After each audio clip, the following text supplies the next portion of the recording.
Welcome to the Rogers Kakasunguro YouTube channel. The sudden demise of the former Lugari Member of Parliament, Cyrus Jirongo, continues to raise questions without answers. As I've always told you in this platform, Kenyans have technologically moved ahead and they are able to unravel the truth even when you are lying to them. We have had the best experts out here for forensic analysis who are able to do their own investigation and come up with conclusions. Jirongo's accident is not adding up after Kenyans came up to ask how the accident happened. You know, an accident, as much as it's an accident, sometimes it has a formula that leads to that accident. Where were you coming from? Where were you heading to? At what speed were you driving? Because, as I know, the impact of an accident is determined by the speed the two vehicles were driving. The lower the speed, the slower the speed, the lesser the impact. The higher the speed, the higher the level of impact. So this has left so many questions, and even the family is asking how this accident happens, because when you follow the happenings, before the 3 a.m. death, the previous day in the evening, Cyrus Jirongo is said to have been in a party pale Nairobi. So the family is questioning the police report, because I went through that police report and they say Jirongo's vehicle was traveling from Nakuru towards Nairobi when it failed to keep to its inner lane and collided head-on with the oncoming bus.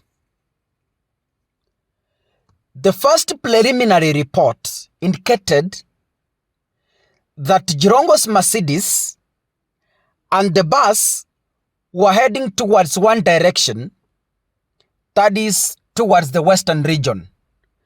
The bus was coming from Nairobi and the Mercedes was coming from Nairobi, because it said that Jirongo was alone in that car.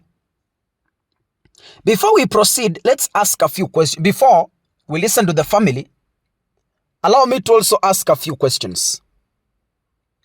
Jirongo is a tycoon, a very rich man. So, how was he traveling alone at 3 a.m. after finishing a party where they were drinking? Of course it can happen. Number two, if Jirongo was in Nairobi the previous evening, how did he find himself in Nakuru? Yeah? Because at around 9:10 p.m., Jirongo was in a party in Nairobi. As they say, preliminary reports. So, how did he travel from Nairobi to Nakuru and Nakuru to Nairobi between that 10 and 3 a.m.? The same individual. So the family is asking tough questions that the government needs to respond. Was Jirongo assassinated? Je, Jirongo aliuliwa? Hilo ni swali ambalo Wakenya wengi wanajiuliza. Can we listen to the family? We are asking the investigation officers to do everything possible and tell us what really happened. Mheshimiwa Jirongo was left Karen at around 11:30, going home, which is here. And he was found dead in Naivasha, traveling from Naivasha side to Nairobi. Naivasha is not in between here and Karen. How did he find himself in Naivasha, driving back to Nairobi? In Naivasha, driving back to Nairobi. That's a mystery that must be unraveled. And as Mheshimiwa Chairman says, it's only the government that can answer us those questions. We, as the family, the community, and the country at large, we want answers.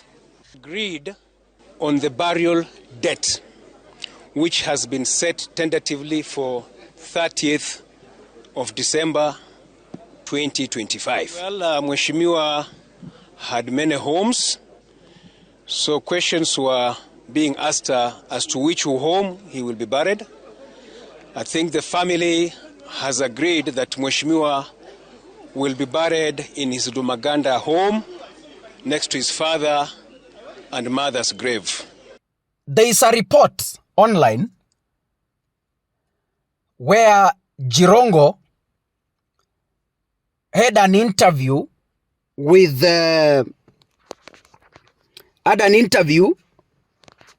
Edwin Sifuna. And Jirongo said, it's a past interview, and Jirongo said he has done a book. And this book is hot and dangerous, that if that book gets into the public, he will be assassinated. Meaning, Jirongo had prepared to unleash high-end secrets of some politicians. Jirongo was the chairperson of the Youth for KANU 1992, commonly known as YK92. You know what happened between 1992 and 1993, because I have done that analysis in my previous video. Some of the people who were in that YK92 are our leaders in Kenya, and they are planning to defend their positions in 2027. So could it be Jirongo was assassinated somewhere and his body stage managed in a Mercedes accident? In the whole story, I have been a journalist. In any accident, there are witnesses. And these witnesses are beyond the drivers of the involved vehicles if they are alive. An eyewitness is a person aside from those involved in the accident, the drivers. Such a high magnitude accident had bystanders, magari mengine ya kando. What did they say about the accident? Nobody has been interviewed so far. The bus that is said to have collided with the Mercedes had occupants because it was full. Nobody has come out from that bus to tell us what happened. A bus always has a conductor. Nobody from that team has ever come out to tell us what happened. The only person we see being interviewed is the driver. And the driver is giving an information that doesn't even add up. So the family is asking for further investigations. But when you analyze the accident, it doesn't completely add up.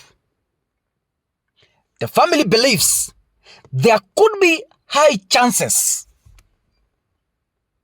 that Jirongo was assassinated. Period. That's the family. Because when they say, we don't understand how Jirongo found himself in Nakuru when he was actually in Nairobi. How? How was his vehicle found in Naivasha in an accident when Jirongo was actually in Nairobi? The police was driving from Nakuru. How? In the fullness of time, we shall get the information. God bless you. See you in the next episode. Asanteni sana.